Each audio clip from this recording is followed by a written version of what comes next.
Hello everyone, myself Siddharth Patil. Today हम discuss करते हैं लैक ऑफ एरॉन। अब देखते हैं कि lac of operon that means lactose of operon. ठीक है, लैक्टोज क्या है? एक डाइसैकेराइड है। किससे बना होता है? ग्लूकोज प्लस गैलेक्टोज से। ठीक है, और जो लैक्टोज को ऑपरेट करता है इसलिए इसको ऑपेरन कहा जाता है। ठीक है, अब इसकी डिस्कवरी किसने की थी? इसकी डिस्कवरी की थी दो साइंटिस्ट थे, मोनार्ड और जैकब। ठीक है, मोनेड और जैकब। ठीक है, कब? 1961 में।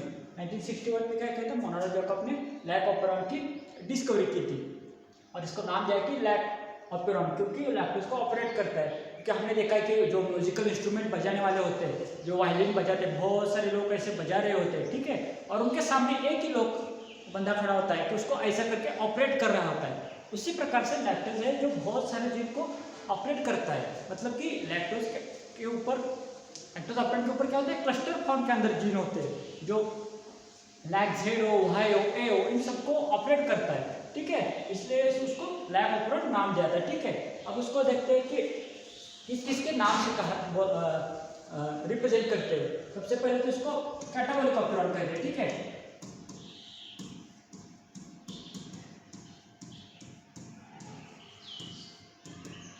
अब इसको कैटाबॉलिक ऑपरेंट क्यों कहते हैं? क्योंकि कैटाबॉलिक एक्टिविटी होती है जब बीटा ग्लाइकोलाइडेज बनता है और उसको ब्रेक डाउन करके ग्लूकोज प्लस गैलेक्टोज के अंदर फॉर्म करता है, इसलिए इसको कैटाबॉलिक ऑपरेंट कहते हैं। इसको और एक नाम से कहा जाता है कि इंड्यूसिबल ऑपरेंट। ठीक है, क्या कहा जाता है?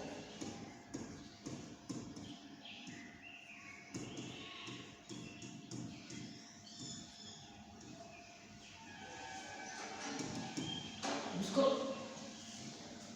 इंड्यूसिबल ऑपरेंट क्यों कहते हैं? ठीक है, देख लीजिए।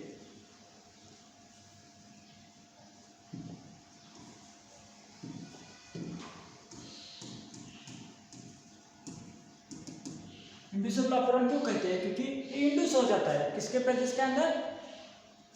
जब लैक्टोज प्रेजेंट हो। ठीक है, जब लैक्टोज प्रेजेंट हो और इसके और ग्लूकोज एब्सेंट हो तो ठीक है, जब क्या करता है? एलोलैक्टोज होता है जो इंड्यूसिबल एक्सप्रेशन करता है। अब एलोलैक्टोज कैसे बनता है, इसका रोल क्या है, हम सब आगे डिटेल में देखेंगे। ठीक है, इसलिए इसको इंड्यूसिबल ऑपरेंट कहते हैं। और इसका और एक नाम इसको कहा जाता है क्या? Leaky operon.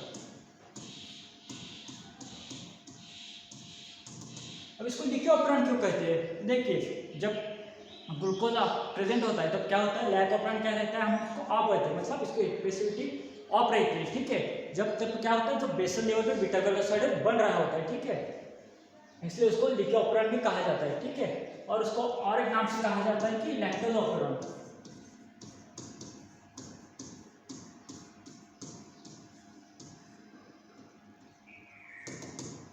अब लैक्टोज ऑपरेंट, इसको लैक्टोज ऑपरेंट क्यों कहते हैं? ऑब्वियसली क्या कहता है? लैक्टेज के ऊपर ऑपरेट होता है, इसलिए इसको लैक्टोज ऑपरेंट कहते हैं। ठीक है, अब थोड़ा इसका हम डिटेल में देखेंगे इसमें के अंदर क्या क्या है, कैसा जीन है। ठीक है, ये देखिए, एक मान लीजिए कि ई कोलाई की प्लाज्मा मेम्ब्रेन है। ठीक है, ई कोलाई की प्लाज्मा मेम्ब्रेन है और इसके अंदर देखिए लैक आई क्या है? लैक आई का एक रिप्रेसर है। ठीक है, जो लैक आई के जो एक्सप्रेशन है उसको रिप्रेस करता है। ई क्या है? इनहांसर है। और वो क्या है? ऑपरेटर है। ई क्या है? प्रमोटर है। इसके अंदर देखिए हमने कहा था कि जीन होते हैं, लैक जेड हो, लैक वाई और लैक ए। ठीक है, अब देखते हैं कि इन सबका रोल देखते हैं। जब लैक जेड होता है, ठीक है, लैक जेड क्या बनाता है? बीटा गैलेक्साइड बनाता है। ठीक है, और लैक वाई क्या बनाता है? लैक्टोज परमेज बनाता है। ठीक है, लैक ए क्या बनाता है? थायोगैलेक्साइड ट्रांस एसिटाइलेज। ठीक है, अब इन सबका रोल देखेंगे। ठीक है, अब देखिए क्या होता है? जब लैक ऑपरेंट के अंदर हम बोलते हैं कि लैक जब रिप्रेस स्टेट में होता है। जब रिप्रेस स्टेट मतलब क्या होता है कि ग्लूकोज प्रेजेंट होता है। ठीक है, ग्लूकोज प्रेजेंट होता है और लैक्टोज क्या होता है? एब्सेंट होता है। जब ग्लूकोज प्रेजेंट हो तो क्या करता है? रिप्रेस स्टेट में रहेगा, क्योंकि लैक वाला क्या बनता है? ऑपरेटर के ऊपर बाइंड करता है। ठीक है, ये सब तो ठीक है। और पॉजिटिव रिग्रेशन में क्या कहते हैं कि लैक्टोज प्रेजेंट होता है और ग्लूकोज एब्सेंट होता है। ऑब्वियसली उस टाइम पर जीन एक्सप्रेशन होगा। ठीक है, अब डिटेल में देखेंगे इन सबका रोल क्या है। अब देखिए, लैक जेड क्या बनाता है? बीटा गैलेक्साइड। ठीक है, हमने कहा कि बीटा गैलेक्साइड बनाता है, लैक वाई क्या बनाता है? लैक्टोज परमेज बनाता है, लैक वाई थायोगैलेक्साइड ट्रांस एसिटाइलेज बनाता है। ठीक है, अब इन सबका रोल क्या है हमें तो जानना पड़ेगा। अब सबसे पहले देखिए कि लैक वाई का एक्सप्रेशन होगा, लैक्टोज परमेज बन गया। ठीक है, अब लैक्टोज परमेज में क्या होता है कि उसकी हाई एक्टिविटी किसके साथ होती है कि प्लाज्मा मेम्ब्रेन के साथ, ठीक है। तो क्या करता है, लैक्टोज पर सबसे पहले जाता है और मेम्ब्रेन के साथ बॉन्ड होता है, ठीक है। क्या, क्योंकि जब मेम्ब्रेन के साथ बॉन्ड होता है तो क्या हो जाता है कि H+ आयन कॉन्सेंट्रेशन मेम्ब्रेन के बाहर ज़्यादा होता है, ठीक है। इसको मूवमेंट क्या होता है, अंदर की तरफ होने लगती है, ठीक है। उसी के साथ साथ क्या होता है, लैक्टोज जो होता है तो इसके अंदर लैक्टोज भी आने लगता है, ठीक है। लैक्टोज आने लगता है और लैक्टोज के साथ साथ क्या आता है, टोन पीजी आता है, ठीक है। टोन पीजी क्या है, टॉक्सिन है, ठीक है। जब टोन पीजी अंदर आ जाता है, ये टॉक्सिन है, ठीक है। ये अगर अंदर आ गया तो ऑब्वियसली क्या हो कि ई कोलाई को तो डेड हो जाएगी, ठीक है। तो उसके ऊपर क्या करता है, जो हमने कहा कि लैक वाई जो ट्रांसस्टाइलेज है, ठीक है। ये क्या है, टोन पीजी क्या है, टॉक्सिन है, ठीक है। तो क्या करता है, ट्रांसस्टाइलेज आता है भाई, इसके ऊपर अपना क्या करता है,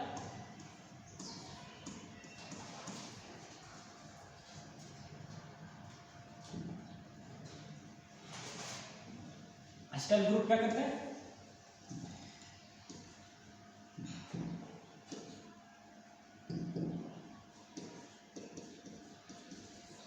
अपना एसिटाइल ग्रुप ऐड करता है। अब एसिटाइल ग्रुप ऐड करने से क्या होता है कि टॉक्सिन क्या होता है, डीएक्टिवेट होता है, ठीक है।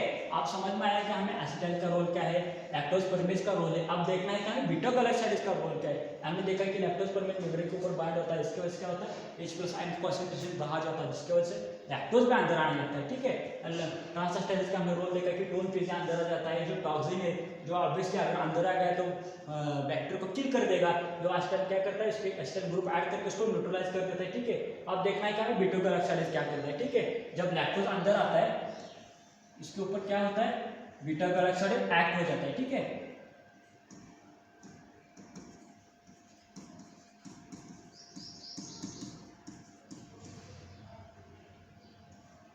इसके अंदर क्या होता है, बीटा गैलेक्साइड इसके ऊपर एक्ट हो जाता है, ठीक है। जब बीटा गैलेक्साइड इसके ऊपर एक्ट हो जाएगा तब क्या होता है, हमने कहा कि लैक्टोज क्या है, डाइसैकराइड है, उसका ब्रेकडाउन हो जाएगा किसके फॉर्म के अंदर,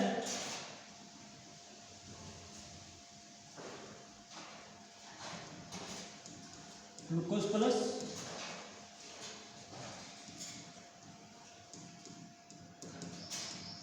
ठीक है। हमने अभी भी कहा था कि डाइसैकराइड ग्लूकोज प्लस गैलेक्टोज क्या होता है, इसके अंदर फॉर्म हो जाता है। ऑब्वियसली हम कहते हैं कि जब अगर 10 मॉलिक्यूल के अगर लैक्टोज के अंदर आ गए उसमें से 9 मॉलिक्यूल ग्लूकोज प्लस गैलेक्टोज के अंदर बन रहे हैं ऑब्वियसली, लेकिन एक मॉलिक्यूल होता है, क्या होता है कि वो अलोलैक्टोज, ठीक है।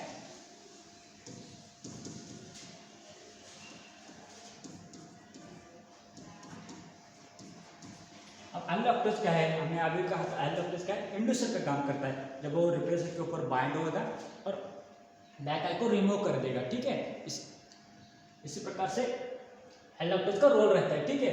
और अब देखिए लैक आई क्या करता है, हमने कहा कि जब निगेटिव लेवल पे होता है कि लैक आई क्या करता है, लैक आई जब उसका ट्रांसक्रिप्शन होगा, ट्रांसलेशन होगा, उसका प्रोटीन बनेगा, ठीक है। और ये क्या करेगा, जाके ऑपरेटर के ऊपर बाइंड होगा, ठीक है। और जिसकी वजह से क्या होगा कि आरएनए पॉलीमरेज है, ठीक है। आरएनए पॉलीमरेज क्या होगा, आरएनए पॉलीमरेज को प्रोमोटर के ऊपर बाइंड होने को जगह ही नहीं देगी, ठीक है। क्यों होगा, क्योंकि यहाँ पे आएगा रिप्रेसर आके बाइंड होगा, ठीक है। अगर रिप्रेसर बाइंड होगा तो आरएनए पॉलीमरेज को आपकी जगह भी नहीं मिलेगी, इसकी वजह से जिनका एक्सप्रेशन ही नहीं होगा, ठीक है। यही नेगेटिव रेगुलेशन होता है। आप देखिए पॉजिटिव रेगुलेशन क्या होता है, पॉजिटिव रेगुलेशन में क्या होता है कि हम कहते हैं कि लैक्टोज प्रेजेंट होता है, ग्लूकोज एब्सेंट होता है, ठीक है। अब देखिए हमने कहा अभी देखिए कि लैक आई, ठीक है, जो रिप्रेसर बनाता है, ठीक है। जो लैक आई बनेगा, ठीक है, लैक आई से क्या बनेगा, उसका प्रोटीन बनेगा। लैक आई से जो रिप्रेसर का काम करता है, ठीक है। ये क्या कहाँ हो जाएगा, किसके ऊपर जाके बाइंड हो जाएगा, प्रोमोटर के ऊपर, ठीक है। इसके प्रोमोटर के ऊपर क्या हो जाएगा, बाइंड हो जाएगा, ठीक है। अब जब प्रोमोटर के ऊपर बाइंड होगा तो इसकी एक्सप्रेसिविटी नहीं होगी, ठीक है। लेकिन आगे आगे हमने देखा है कि जब ग्लूकोज परमेज जाके मेम्ब्रेन के ऊपर बाइंड हो जाता है, इससे लैक्टोज अंदर जा जाता है। लैक्टोज से क्या बनता है, ग्लूकोज प्लस गैलेक्टोज और एलोलैक्टोज, ठीक है। एलोलैक्टोज क्या करता है,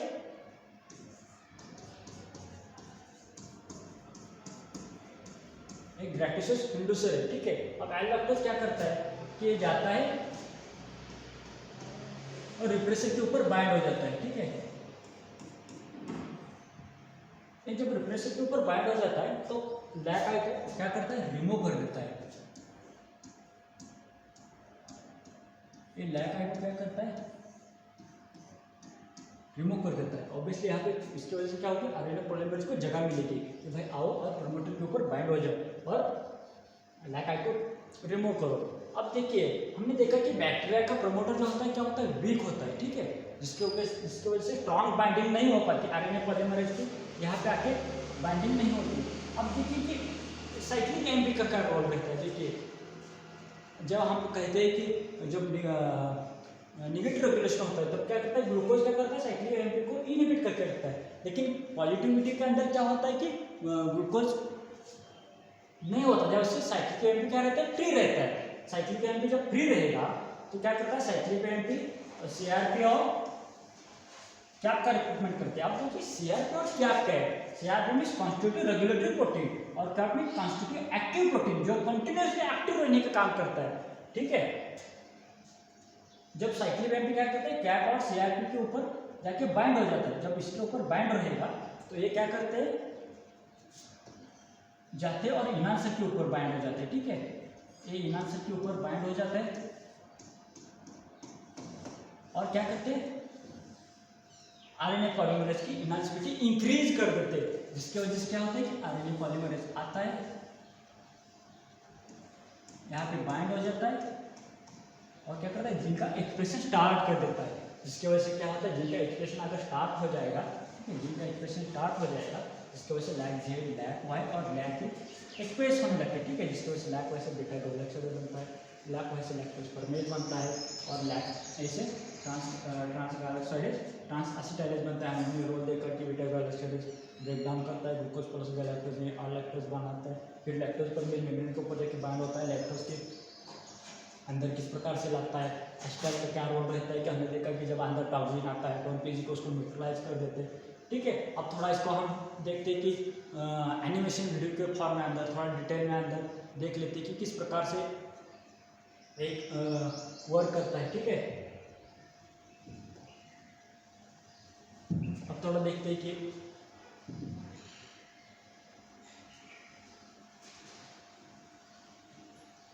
इस प्रकार से, हाँ देख लेते हैं कि थोड़ा हमने आगे भी देखा कि इसकी की पॉइंट भी देख लिए कि कैटाबॉलिक एक्टिविटी इसको कैटाबॉलिक ऑपरेंट क्यों कहते हैं, इंडिविजुअल ऑपरेंट क्यों कहते हैं, लीक ऑपरेंट क्यों कहते हैं, एक्टिव ऑपरेंट क्यों कहते हैं। अब हमें ऑपरेंट का मॉडल भी देख लिया है कि उसको इनको क्या कहते हैं,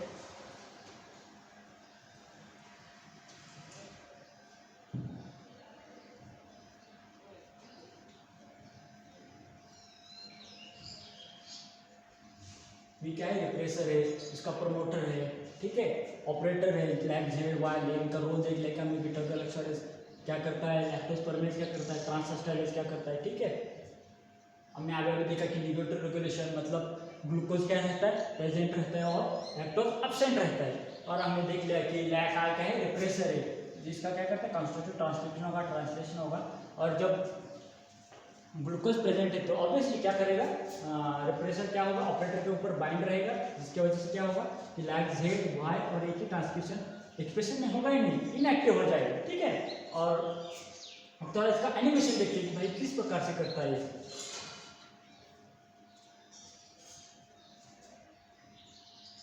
ये देखिए थोड़ा इसका एनिमेशन देख लीजिए। जब निगेटिव रेगुलेशन में क्या होता है कि लैक आएगा, रिप्रेसर है, जिसकी वजह से क्या होगा, एमआरएन बनेगा, ट्रांसक्रिप्शन बनेगा, ट्रांसलेशन बनेगा। उसका प्रोटीन क्या करेगा, जो हम पिंक कलर का देख रहे हैं, पिंक का कलर का क्या है, रिप्रेसर है, जो ऑपरेटर के ऊपर बाइंड रहेगा, जिसकी वजह से क्या होगा कि आरएनए पॉलीमरेज को जगह ही नहीं मिलेगी और ट्रांसक्रिप्शन और ट्रांसलेशन होगा ही नहीं, ठीक है। अब हमने पॉजिटिव रेगुलेशन में देख लिया कि लैक्टोज प्रेजेंट होता है, ग्लूकोज एब्सेंट होता है, जिसकी वजह से क्या होगा, लैक आई बनेगा, रिप्रेसर प्रोटीन बनेगा। और जब जाके रिप्रेसर प्रोटीन यहाँ पे बाइंड होगा तब क्या करेगा, एल लैक्टोज का है, ग्रेटिश इंड्यूसर है, एल लैक्टोज क्या करेगा, रिप्रेसर के ऊपर बाइंड रहेगा, ब्लू कलर का है रिप्रेसर है और एल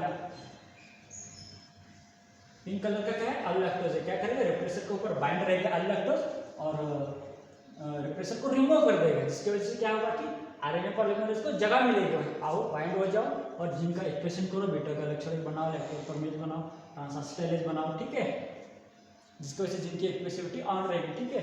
अब देखते हैं कि इसका थोड़ा एनिमेशन वीडियो भी देख लेते हैं किस प्रकार से ये काम करता है, ठीक है। देख लीजिए लैक आया है, लैक ऐसे जो देख रहे हैं लैक आया गया, उसका कितना ट्रांसलेशन होगा, और जो आप देख रहे हो कि ब्लू कलर का जो क्या है लैक्टोज है जिसके ऊपर बाइंड हुआ और क्या कर दिया, लैक्टोज ने क्या किया, डिप्रेसर को रिमूव कर दिया। अब देखिए आ गया आरएनए पॉलीमरेज को जगह मिली, आरएनए पॉलीमरेज में लैक जेड वाई और ए का ट्रांसक्रिप्शन ट्रांसलेशन टार कर देखिए लैक पॉलीमरेज आया, ट्रांसक्रिप्शन लैक वाई जे और ए का ट्रांसक्रिप्शन स्टार्ट कर दिया, ठीक है। अब थोड़ा इसका समरी देखते हैं, आप जो सब कुछ हमने डिटेल में पढ़ लिया, ठीक है। अब थोड़ा उसका शॉर्ट फॉर्म में देख लेते हैं। क्या हमने देखा कि ग्लूकोज, और अब मान लीजिए कि ऐसी कंडीशन आ जाए कि ग्लूकोज और लैक्टोज दोनों भी प्रेजेंट है, ग्लूकोज भी प्रेजेंट है और लैक्टोज भी प्रेजेंट है, तब क्या होगा कि साइक्लिक की एक्टिविटी क्या रहेगी, लो रहेगी। क्यों लो रहेगी, क्योंकि भाई ग्लूकोज है, ग्लूकोज क्या करता है, साइक्लिक एम्प को इनहिबिट करता है, ठीक है। जिसकी वजह से हमने देखा कि सीआरपी में कॉन्स्टिट्यूटिव रेगुलेटरी प्रोटीन क्या करता है, एक एक्टिवेटर का काम करता था। इसके ये क्या रहेगा, नॉन एक्टिव रहेगा, ठीक है, नॉन एक्टिव रहेगा, जिसकी वजह से अब लैक क्या करता है, रिप्रेसर का नॉन एक्टिव ऑपरेटर क्लियर, ठीक है, मतलब ऑपरेटर की जगह क्लियर रहेगी, जिसकी वजह से क्या होगा कि आरएनए पॉलीमरेज की लिमिटेड बाइंडिंग होगी, डिस्टोर्ट होगा, जिसकी वजह से निग्लिजिबल ट्रांसक्रिप्शन होगा ट्रांसक्रिप्शन लेकिन निग्लिजिबल होगा। अब मान लीजिए कि ग्लूकोज प्रेजेंट है और लैक्टोज एब्सेंट है, मतलब क्या है, हमने देखा था कि निगेटिव एक्टिविटी जब होती थी उसके अंदर हमने देखा कि कंडीशन ग्लूकोज प्रेजेंट है, ऑब्वियसली ग्लूकोज प्रेजेंट है तो क्या करेगा, साइक्लिक एम्प को इनहिबिट करेगा, जिसकी वजह से साइक्लिक एम्प की एक्टिविटी क्या रहेगी, लो रहेगी, ठीक है, जिसकी वजह से कॉन्स्टिट्यूटिव रेगुलेटरी प्रोटीन का नॉन एक्टिव रहेगा, ठीक है। तो लैक डिप्रेसर एक्टिव ऑपरेटर के ऊपर जाके ब्लॉक करेगा, ठीक है। जब इसकी वजह से प्रोमोटर आरएनए पॉलीमरेज की बाइंडिंग कैसी होगी, लिमिटेड बाइंडिंग रहेगी, और जब ग्लूकोज भी प्रेजेंट है और लैक्टोज एब्सेंट है, ऑब्वियसली क्या रहेगा, लैक ऑपरेंट में ट्रांसक्रिप्शन नहीं होगा, ठीक है, ब्लॉक रहेगा, ठीक है। अब मान लीजिए कि ग्लूकोज एब्सेंट है और लैक्टोज प्रेजेंट है, तो हमने देखा कि पॉजिटिव रेगुलेशन में देखा कि साइक्लिक एम्प की एक्टिविटी हाई रहेगी। भाई क्यों हाई रहेगी, क्योंकि ग्लूकोज ही नहीं है, ग्लूकोज क्या करता है, साइक्लिक एम्प को इनहिबिट करता था, अब जब ग्लूकोज ही नहीं है तो साइक्लिक एम्प की एक्टिविटी क्या रहेगी, अब इसकी हाई रहेगी। अब देखिए सीआरपी क्या करता है, एक्टिव और बाउंड फॉर्म टू डीएनए, ठीक है, CRP active form to DNA, और प्रिपरेशन क्या रहेगा, नॉन एक्टिव ऑपरेटर क्लियर रहेगा, ठीक है। तो ऑपरेटर क्लियर नहीं रहेगा तो obviously RNA polymerase strong binding होंगे, आरएनए पॉलीमरेज को जगह मिलेगी, भाई आओ बाइंड हो जाओ और जिनका ट्रांसक्रिप्शन कर दो, ठीक है, जिसकी वजह से एक्सप्रेशन हो जाएगा। अब मान लीजिए कि ग्लूकोज भी नहीं है और लैक्टोज भी नहीं है, ग्लूकोज भी नहीं है और लैक्टोज भी नहीं है, तब क्या रहेगा, साइक्लिक एम्प क्या रहेगा, हाई रहेगा, ठीक है, और CRP constitutive protein active bind to DNA, मान लीजिए डीएनए के ऊपर बाइंड हो गया, ठीक है, और रिप्रेसर क्या है, एक्टिव ऑपरेटर ब्लॉक हो, ठीक है, जो क्या करेगा, रिप्रेसर ब्लॉक रहेगा, ठीक है, लेकिन RNA polymerase strong binding to promoter, लेकिन ट्रांसक्रिप्शन ही नहीं होगा। क्यों नहीं होगा ट्रांसक्रिप्शन, भाई क्यों होगा, लैक्टोज नहीं है, क्या कैसे होगा ट्रांसक्रिप्शन, ठीक है। इसी प्रकार से हमने डिटेल में देख लिया कि उसका पॉजिटिव रेगुलेशन कैसे होता है, नेगेटिव रेगुलेशन कैसे होता है, लैक जेरो वाई और ये उसका बीटा गैलेक्साइड इसका क्या रोल है, लैक्टोज परमेज का क्या रोल है, ट्रांसएस्टाइलेज का क्या रोल है, ठीक है, आप सब हमने डिटेल में देख लिया, ठीक है। मिलते हैं नेक्स्ट लेक्चर में, तो थैंक यू, गुड बाय।